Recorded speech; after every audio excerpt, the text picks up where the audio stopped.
as a member of the government, we thought it very important to have this press conference here this afternoon to inform the general public and the citizens of Trinidad and Tobago about the efforts that are being made by this administration and this government to combat corruption, and in particular, white-collar crime. As every citizen is aware, crime and corruption are scourges on a country and on a nation. And this administration gave a commitment to the citizens of Trinidad and Tobago and to the population, whilst it was in opposition, that it would do things differently and that it would take on the scourge of corruption, and in particular white-collar crime, and that we would attempt to return good governance to Trinidad and Tobago. 20 months having passed of the administration, a lot of commentary has been taking place as to what has this government done with respect to the fight against corruption. So the purpose of this afternoon is to inform the citizens of Trinidad and Tobago as to some of the specifics that I can provide with respect to this government's commitment to the fight against corruption, and in particular, white-collar crime. As you all would be aware, there are two types of actions, or rather two forums, that one can pursue a fight against corruption in: the criminal courts and the civil courts. Of course, the criminal courts are under the direct constitutional purview of the Director of Public Prosecutions, with the assistance of the Trinidad and Tobago Police Service. So those are the two bodies with the statutory authority to bring proceedings in the criminal courts.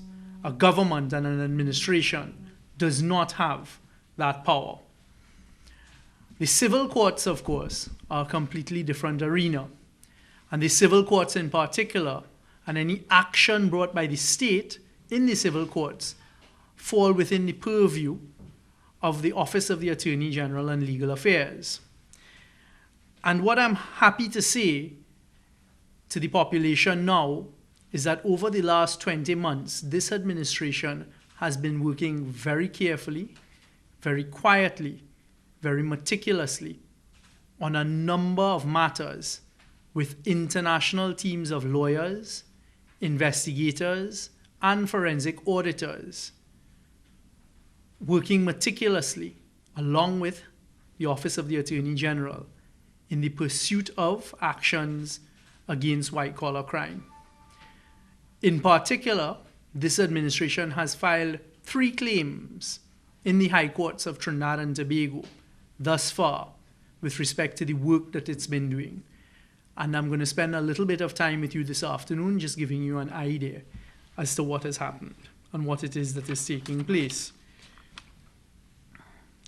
Now, before I do so, what I would like the public to be aware of is that I expect a lot of fear-mongering to take place, a lot of accusations about political witch hunting, and a lot of other cries which are really meant to distract the population away from the real issues.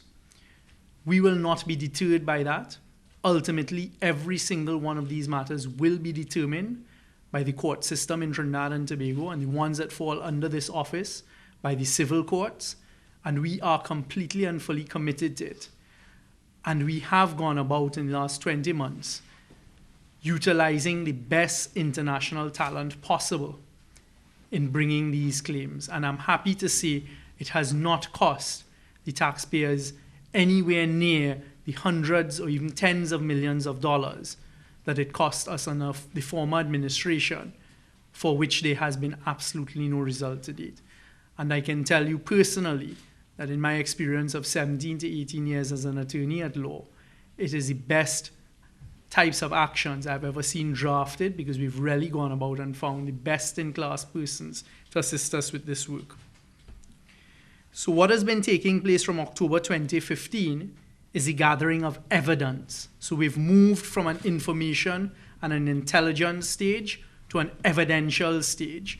That evidence has then been analyzed by our teams of attorneys, and they are the ones who have drafted the pleadings which have now been filed in the courts. The first claim that I'd like to discuss, which is really a claim coming out of a transaction for a sale of land called Eden Gardens. When we're in opposition, you would have heard us talk about this Eden Gardens transaction and basically make suggestions that the price paid by us, the taxpayers and citizens of Trinidad and Tobago, through the HDC of $175 million was way overpriced, and it smelled of some element of corruption. The other two claims that I will discuss with you this afternoon come out of the LifeSport, what we commonly know as LifeSport in Trinidad and Tobago. And we've filed two claims with respect to the LifeSport proceedings as well. So if you would bear with me, I'll start with the first claim, which is Civil Claim 2016-03836. And this is an action that was actually commenced in November 2016 by the HDC, the Trinidad and Tobago Housing Development Corporation, and the Office of the Attorney General of Trinidad and Tobago. This claim that was filed in November 2016 actually was against 9 defendants initially. Jerlene John, Henkel Lal, who's the former chairman of the HDC, Greg Davis, who was the former deputy chairman of the HDC, Mr. Peter Ford and his company Project Specialist Limited, Ronald Herilal, who was the former commissioner of valuations in the Ministry of Finance, a company called Point Lisa Spark Limited, and the existing owners of that company, Anthony Sampat and Patrick Suting, the third shareholder of that company being the unfortunately being killed, Mr. Naimat. So when we commenced this claim in November 2016, there were 9 defendants.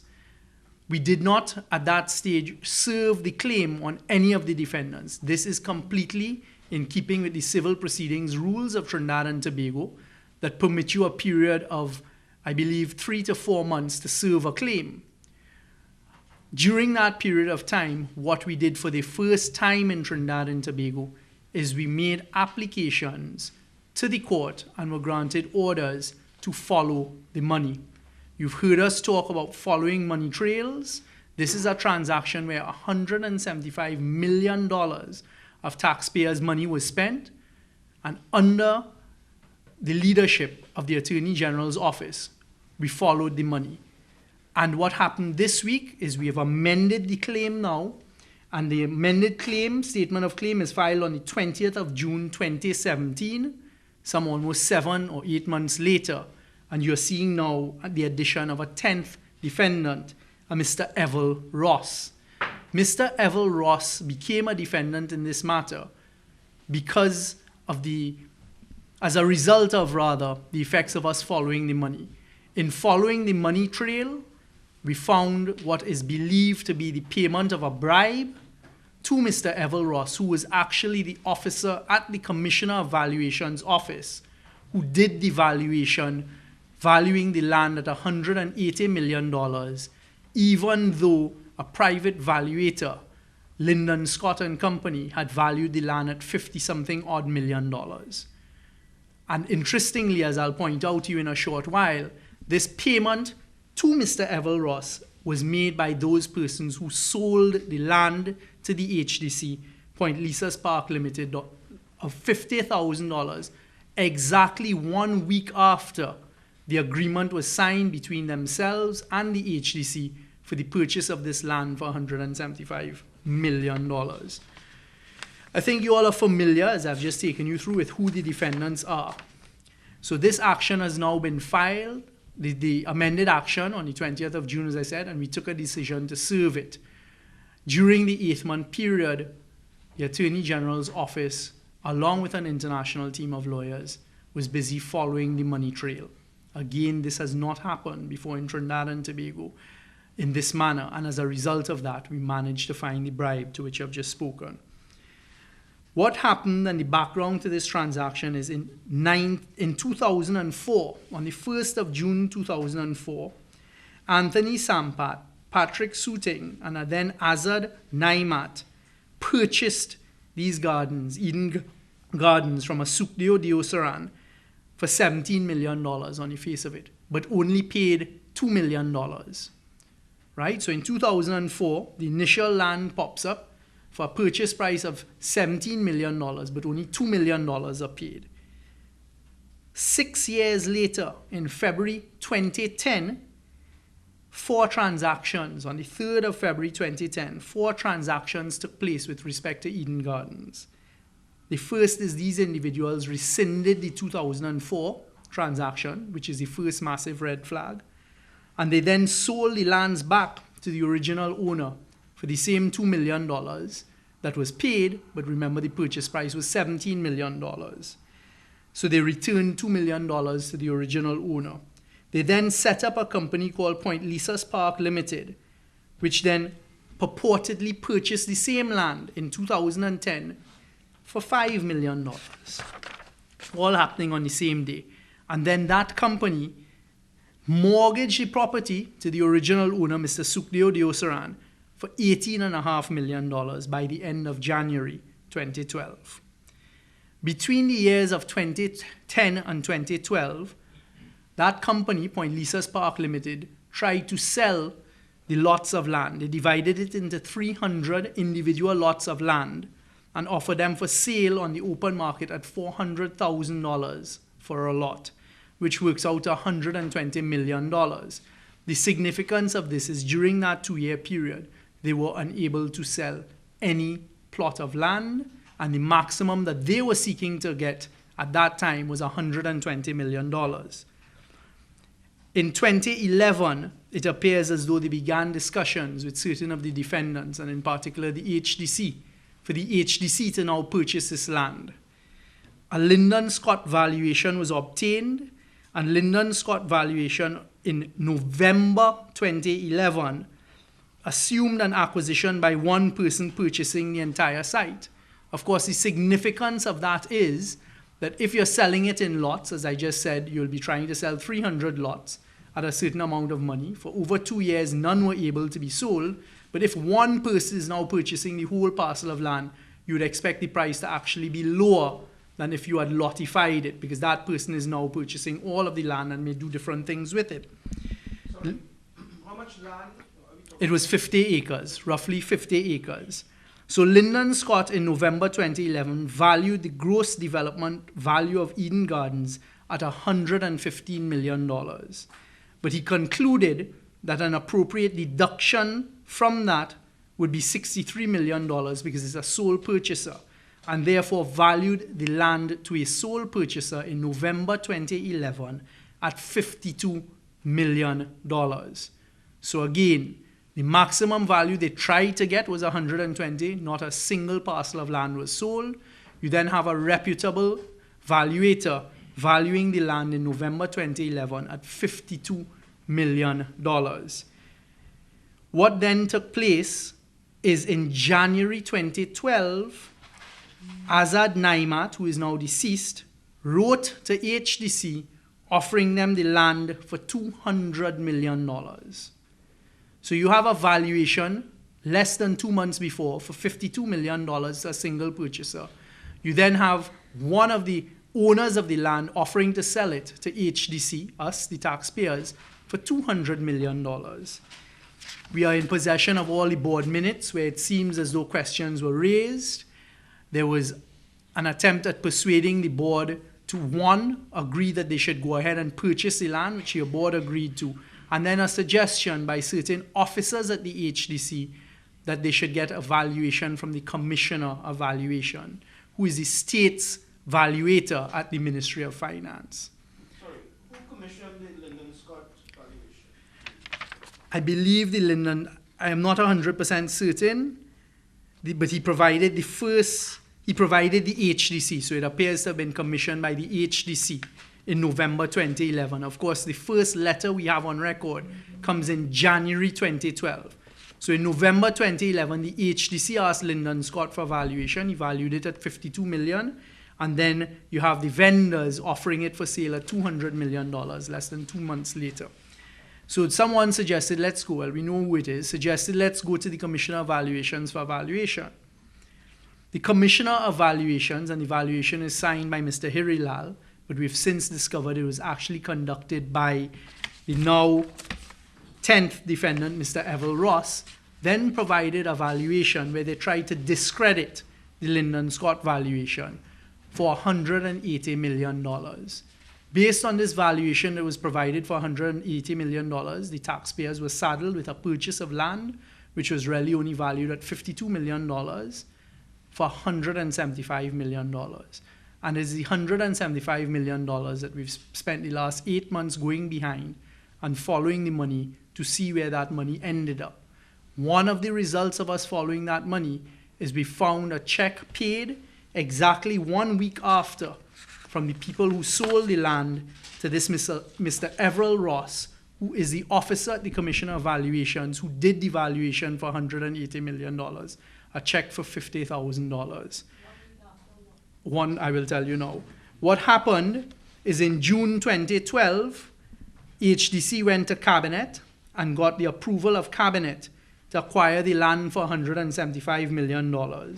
And then they directed the Ministry of Finance to identify the funds to pay for the land. On the 13th of July 2012, HDC entered into an agreement for sale with respect to these Eden Gardens for the $175 million. So on the 13th of July 2012, the agreement for sale was entered into between HDC and those selling the land. On the 30th of July, which is a week later, the 30th of July is not a week later, it's within the same month, we have found a check payment of $50,000 being made by the vendors of the land to Mr. Everell Ross. And that is the bribe. We have also found the other payments being made to other persons, and those are currently also being looked at. So this claim has been brought basically with that factual background. And as I say, we have been very careful and meticulous, meaning the international team of attorneys as well as local attorneys, in coming up with this claim, which has now been amended and has now been served on the various defendants. There are now 10 defendants. The claim is seeking to recover on behalf of the people of Trinidad and Tobago because we claim that there's bribery. We claim there's been a breach of fiduciary duty.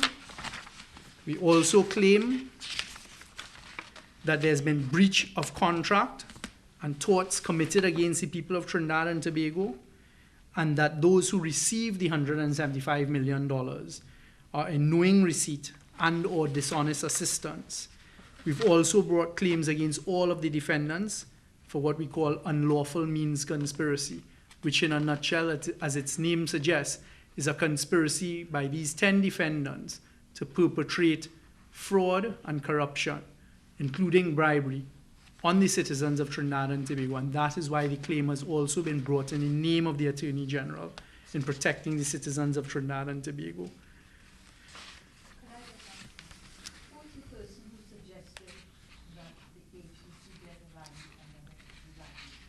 That took place at the board level of the HDC, but the persons who were driving the transaction were Ms. Jerlene John and Mr. Peter Ford.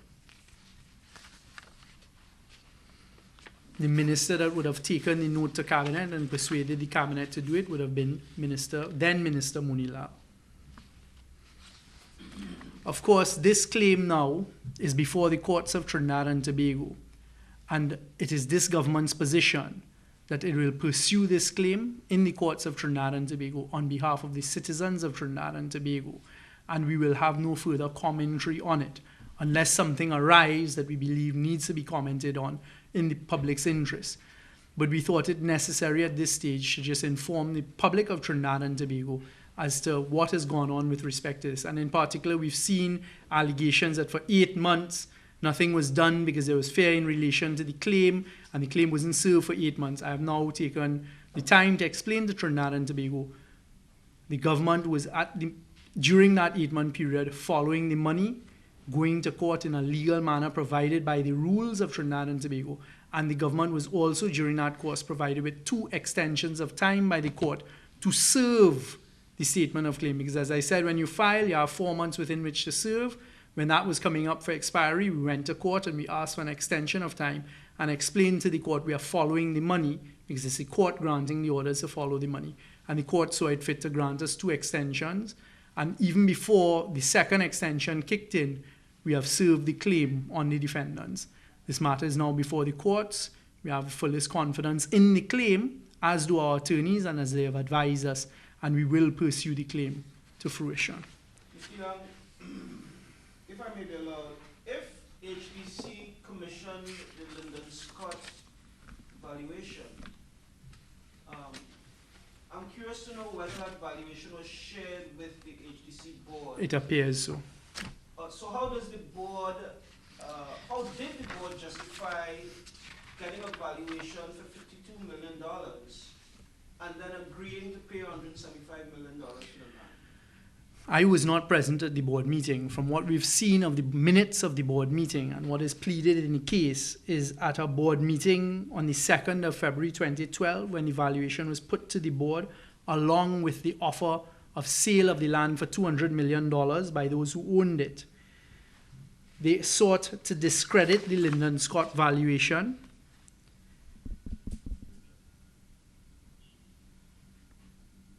on a number of grounds, which I don't have in front of me, but it appears as though there was discussion at that board meeting, and they use certain terms that Lyndon Scott had stated a gross value of $115 million before reducing the figure to 63. Of course, he really reduced it to 52 million to allow for benefits of land being acquired by a single purchaser, which is what he did. So one then wonders, HDC is a single purchaser, so on what basis do you discredit it? And then they basically said, look, let's authorize them to go to the Ministry of Finance and to the Commissioner of Valuations for a valuation from the Commissioner of Valuations. So I assume all of that will come out in time during the course of the trial. It seems to me that the government, the Office of the Attorney General, has evidence of quote-unquote, alleged bribes paid against a fairly low-level officer at the Commission of Valuations. Do you have any evidence that monies were passed to other higher level officials of HDC and maybe the Commission of Valuations? It doesn't make sense to me that somebody would take $50 million. 50,000. 50,000 for a transaction, the difference of which was $120 million. That's agreed. The answer is that the experts and the professionals continue to analyze the transactions on the following money course, and if at any stage the government is advised to take further action, it certainly will take further action. At this juncture, this is the evidence that we've been provided with, and as you quite rightly say, at this stage these are allegations, and there's an allegation that this was a bribe. We will wait to see what comes forward in the defense, and in particular what happens at the trial. Have they found anything tangible to link any of the other officials yet, or are they still in the process of working on that? At this stage, with respect to the civil claim and the pursuit of civil action, this is what we've been advised can be successfully pursued against these 10 defendants. The following of the money does continue, and as you all would expect, you begin to see spider webs all over the place, and that will be pursued. And also I will tell you all that if evidence is gathered that can form the basis or should form the basis of criminal proceedings, that will be passed over to the Trinidad and Tobago Police Service and the Director of Public Prosecutions. Mr. Young, with respect, I think the population of the Republic of Trinidad and Tobago is rather cynical about attempts at white-collar prosecution. There's a particular case, which I'm sure you're familiar with, that has been going on for more than 10 years, and apparently still at the preliminary inquiry Correct. stage. That's why, Mr. Wilson, I was very careful at the outset to point out the distinction between the criminal courts, in which a government does not have any control as with respect to pursuit of action, and the civil courts. And I can tell you now, under the authority and the purview of the Office of the Attorney General, this is the civil action that is being pursued. So that action to which you've referred civil action was never pursued in the courts here. I wasn't around at the time. I don't know the answer for that. But recognizing earlier clock and being given the responsibility of investigating and pursuing corruption, I always understood the distinction between what a government may be able to control and facilitate in the civil courts as opposed to the criminal courts. And as I say, this is the first time with these types of actions there's been the pursuit in the civil arena of a following of the money. A quick follow-up question, and it is that with regard to civil litigation, there was an action filed by the central bank, and I believe the Attorney General in 2011 against Lawrence Dupree, Andre Montai, and others with regard to the what's called the fraud on the public. I am not sure that the Attorney General, which is 8 years ago. I am not sure that the Attorney General is a claimant or co-claimant in that matter. I'm familiar with the central bank being the claimant. As you know, the central bank is an independent body pursuant to its act. Again, direct those questions to the central bank. What I can say is, being in this position and being in this office and what is under my purview and control and that of the Attorney General and myself, this is the action, one of the actions that's been commenced. There have been a lot of conversation in the public arena, and I accept there's a level of cynicism as to what is being done, and I've come here today to tell the public thus far what has been done. And I can assure the public of Trinidad and Tobago that there is more work afoot, there's a lot more taking place, and in the coming weeks and months, more actions will be brought to the attention of the people of Trinidad and Tobago. If you just let me complete very briefly on the other two, and then I'll take questions at the end. The second action that was filed, and I'm not going now necessarily in sequence, I'm breaking the sequence, but it tells the story chronologically, was an action filed by the Sport Company of Trinidad and Tobago against EBeam Interact Limited.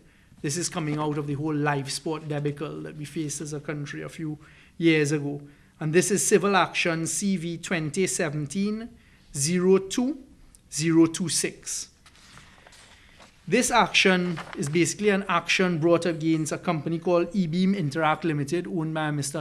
Adolphus Daniel, who we're all familiar with. And in a nutshell, it was filed on the 2nd of June 2017. We, on behalf of the people of Trinidad and Tobago, are pursuing EBeam Interact Limited. And the claim is that EBeam failed, as you all would be aware, $34 million of taxpayers' money was paid to this company. Very little, if anything, was received for the payment of that $34 million. We are pursuing a claim against EBeam for failing to perform any adequate services, and we're claiming there was a total failure of consideration for the contract.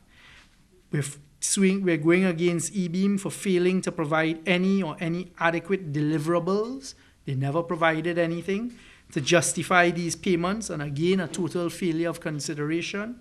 And it is our contention, meaning the state's contention, that it is entitled, on behalf of the people of Trinidad and Tobago, to a repayment of the $34 million as monies had and received for consideration, which has wholly failed. And that we, the citizens, are entitled to the repayment of the sum of $34 million by way of restitution.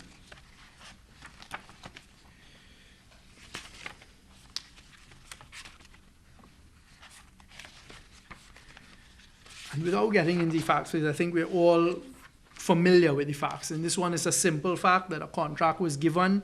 When we looked at the documentation, there were some very strange things taking place. And in fact, in the pleadings you would see, actually that's in the next set of pleadings against the directors, there was a backdating of the contract with respect to the contract granted by Sport Company to EBeam. And I'll get to that when I discuss the next claim. So we found that not only was at the outset of the contract some suspicious activity, there was a backdating of that contract. There were two payments of $17.5 million made. The state never received anything for it. They've tried to hide behind legal advice. The advice that we've gotten and what we're pursuing is because of a total failure of consideration, which quite frankly to me makes sense and is logical. We should be able to be repaid this money, and we're seeking restitution of this money. As a follow-up action or a parallel action to that.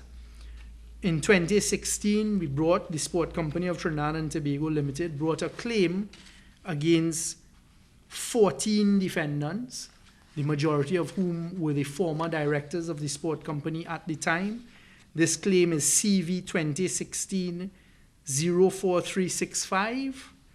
And we then amended the claim on April 3rd, 2017, and then sought to serve the claim on the various defendants. I believe all of the defendants have been served. The defendants are Sebastian Paddington, the former chairman, Clear Lamzi Ebanks, a Renal Bala, a Norris Blah, a Nisha Das, a Anil Gopi Singh, a Sabrina Kayam, a Chimati Martin, a Matthew Kwamina, an Anand Ramnan Singh, a Kent Samlal, a Harinain Siram Singh, a Milton Sibu, and the former CEO, a John Molintel. We are, of course, pursuing these various directors and the former CEO, and I'll just tell you what the claims against them are. We're seeking a declaration that they're guilty of a breach of their fiduciary duties under the Companies Act, that they were guilty of negligence, and they made a contract or caused to make a contract on or about the 5th of June 2013 and backdated it to December 6th, 2013. So we have found evidence through forensic work that the contract that we all believe was the 5th of June 2013 was actually, was the 6th of December 2012, was actually made on the 5th of June 2013 and backdated by some 6 months to facilitate the first payment of $17.5 million being made. So again, we're pursuing those defendants for the $34 million to be repaid to the citizens of Trinidad and Tobago. As I said, these matters are now before the High Court of Trinidad and Tobago. We will be pursuing them. We have assembled very strong legal teams. We will not be deterred. The government going forward will once again go back into its mode of not being engaged in the public arena of name-calling, of mudslinging, of basically trying to distract from the hard work that has gone into these claims. And we hope to be able to bring home success on behalf of the people of Trinidad and Tobago for the first time with respect to the civil pursuit of what we call white-collar crime. There are other actions that we have been investigating, forensically and otherwise, and at the appropriate times, pursuant to the international legal advice that we get, we will bring the necessary actions, and at that time, we will tell the population of Trinidad and Tobago what is going on. I can tell you, I've been authorized to say that we have been working with international agencies, including international law enforcement agencies, outside of the jurisdiction, obviously, of Trinidad and Tobago. And as the Prime Minister hinted this morning, I personally will be making another trip to Washington in the coming weeks to continue the work that we're doing with these international law enforcement and crime-fighting agencies. The government is committed to taking the fight to corruption as best as it can and at the highest levels, including going after what we commonly say here in Trinidad and Tobago are the big fish. Thank you. At this stage, I'll take a few questions. All right, no questions. Sorry, I think the entire population of the Republic of Trinidad and Tobago has a particular interest in the big fish. Poor Mr. Ross, who is accused of taking $50,000 is one thing, but what are the prospects of hooking a bigger fish than Mr. Ross? What I can say at this time is persons who are aware and may have participated in these types of transactions can feel free and should feel free to reach out to the authorities, and if they can provide any evidence and any assistance with respect to those big fish, we will pursue it on behalf of Trinidad and Tobago. I don't want to speak prematurely about any of the other work that is taking place, but in the following of the money and in some of the other forensic work that is taking place, I think Trinidad and Tobago can expect to see actions being brought against big fish in the coming months. On the issue of the following the money, you've been able to follow the $50,000 payment, but the payment of that $175 million to those businessmen, has the government been able to follow that money to see if it has, been funneled to other people? Yes, we have. We have, and we continue to work with the experts, and we continue to work with the investigators. And as I say, these are the first set of claims that will be brought. That is with respect to like the 34. That is with respect to the 175 million, the Eden Gardens claim. The pursuit of the LifeSport matter and the following of the money, that is outside of our purview, because there is a criminal investigation taking place there as well. Mr. Young, can I ask you, how difficult has it been for the investigators? I mean, the $50,000 might have been pretty simple to trace, but when we're talking about huge sums of money, we're talking about $175 million, perhaps people receiving kickbacks. So it's probably difficult for the law enforcement to find that money, because it's been masked by so many layers. If you can tell us, what kind of difficulty have they encountered in, so to speak, following bigger tranches of this money in reference to this particular case? Let me be very, very careful here and put down a marker and draw a very, very clear, bright, fluorescent distinction. The work that I do and we do out of the Office of the Attorney General is on the civil side. So when it comes to law enforcement and the work they are doing, that is under a different set of authority and a different purview. That's under the Director of Public Prosecutions and the TTPS. I can comment a limited amount with the type of work we have been doing on the following of the money on the civil side. It's very interesting, is what I'll say at this stage. And you do see large tranches and large payments being made to certain members of society, and that is being pursued. And that is where my conversation and connection with foreign law enforcement authorities comes into play, following the money, for example, outside of Trinidad and Tobago. Without going, of course, into too much detail, but is there a particular pattern that you all have seen in terms of how these particular monies have been hidden by various people, whether it be through real estate or in some other way? Has there been a particular pattern? I don't want to say anything further. I can't provide any further details at this stage. That action, meaning the following of the money, continues, and at the appropriate time, we will be able to comment on it.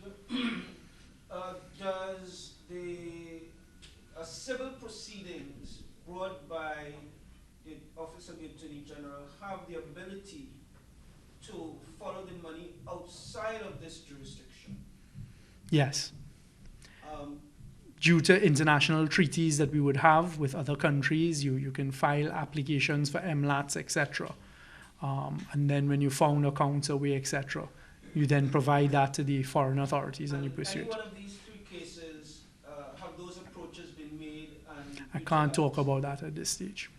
I just want to clarify something. Now, civil proceedings means that all the only sanctions will be payments of money. There will be no Damages, etc. Correct. As you've heard us say time and time again, on the civil side, you have no power of arrest and these types of things. Criminal proceedings are not within the purview of the government of Trinidad and Tobago. But I can tell you, in the course of the work that's being conducted, when you find evidence, you can then pass it across. The government can then also provide and facilitate those various offices, i.e. the TTPS and the Office of the DPP, with resources. In a civil case, is there the possibility of having one of the defendants turn state's witness as before? That always exists, and that was the signal I was sending out. So let me do it not so subtly anymore. If there are persons outside there who have evidence with respect to any wrongdoing, any corruption, anything that negatively affected Trinidad and Tobago, you can come forward and have conversations with us. And that includes some of anybody who may have been fined. Anybody. Right. Anybody. Okay. Unless the $50,000 bribe that was paid, did Alleged. the alleged bribe, did it end there? Was that the only bribe that was paid? Again, I can't get into the specifics of how they follow the money. Can you give us an idea if there's been any communication with your office with the police, of course, of the substantial matter, but the criminal investigation into the LifeSport? Anything, I mean, after the quashing of the report last? Now remember with the quashing of the report, and I'd actually asked the Ministry of Finance for an update on that recently. The report wasn't quashed. What the judge basically said is go back and correct the procedural wrongs that have taken place. So in other words, it was published prematurely in layman's language. So I've asked the Ministry of Finance for an update on that to find out where they've reached with that. The Office of the Attorney General always stands ready to provide assistance to law enforcement, but we are very, very mindful about the clear demarcations and the constitutional lines as to where we should and we should not be. So with respect to the LifeSport side, the Office of the Attorney General's role really in that is to provide the necessary resources to the police service, be it in the form of forensic, them being able to hire forensic investigators, auditors, etc. But nothing further than that. When is this matter going to be heard? Which one? Has a date been set? Well, you now go into the normal civil proceedings rules, so you expect persons to file appearances and indicate whether they intend to defend within 8 days, and then they have a period of time to file their defenses, etc. All right? Yes? I'd like to thank you all very, very much. Yes, so Anthony. I have two questions that are not really associated with this, although they might be. One was That's a nice last way. week, Trinidad and Tobago was named as the only tax haven in the world by Okay. a body Financial doing Times, research etc. for- No, body doing research for the OECD meeting that is being held today. Correct.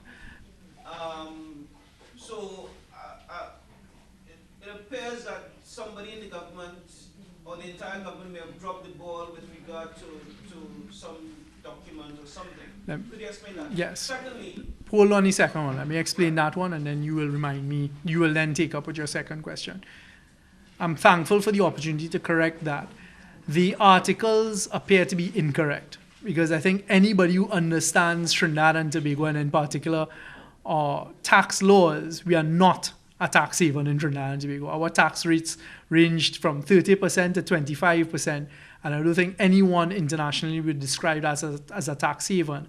A tax haven really is a country that provides 0% tax or a very low rate of tax. So first of all, we'd like to dispense with the notion that Trinidad and Tobago can be a tax haven. We don't even have an offshore banking setup as some of the other islands have, which are the tax havens. The second point is it is a OECD report, and this really goes back to Global Forum.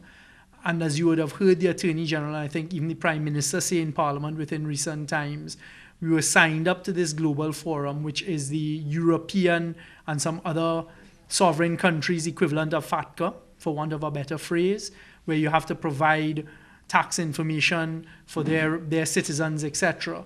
We were signed up to that by the former administration, and they did nothing about it. So now that we've come in, we've missed a number of deadlines. Even when we came into office, it had been completely ignored, and we found ourselves already in the red, so to speak. We have been working now with Global Forum, and in fact, a few days ago, the Minister of Finance informed me that they reached out to him and said that they were going to dispel this notion of it being a tax haven at today's meeting.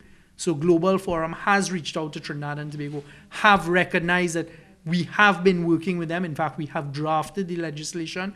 I think it is even laid in Parliament and awaiting debate. It may have gone to a joint select committee or is awaiting debate. And they recognize that we have been moving as quickly as we possibly can to get ourselves compliant. So they reached out to the Minister of Finance a few days ago to say, do not worry at the meeting. I believe is in Paris or Brussels today. Where is it? In Hamburg. To say that they will correct the record. And when you go to the OECD's website, you will see a sentence in there that says Trinidad and Tobago has been working towards compliance. Your second question? I believe the Prime Minister made some statements this morning on the EcoCL financial matter. Would you care to elucidate on what the government's current position on that is?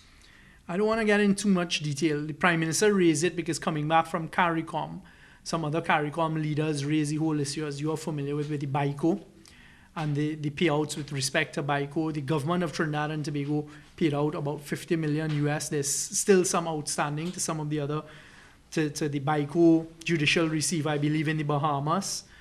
The Prime Minister was merely referring to the fact that there's no memorandum of agreement between GOAT and the shareholders of CLF, and there seems to have been some lack of will for that to be executed. And as he said, one party alone executing it, i.e. GOAT, is not sufficient. The government has been looking at the position very, very closely, and we expect some decisions to be taken very shortly. Working with an international team of lawyers and seeking their guidance and obtaining their advice. I can't comment on anything further with respect to that whole CLF thing at this stage. It seems to me that the matter is heading to court. Is there not a possibility of some kind of negotiation with the shareholders? Mutually acceptable negotiation? There is always the possibility. I have been involved in litigation for 18 years. There is always the possibility of resolution via negotiation. It takes at minimum the parties on either side to negotiate and to try and come to that resolution. It can't be done by one party alone. It can't be unilateral. All right? Thank you all very much. I appreciate your time.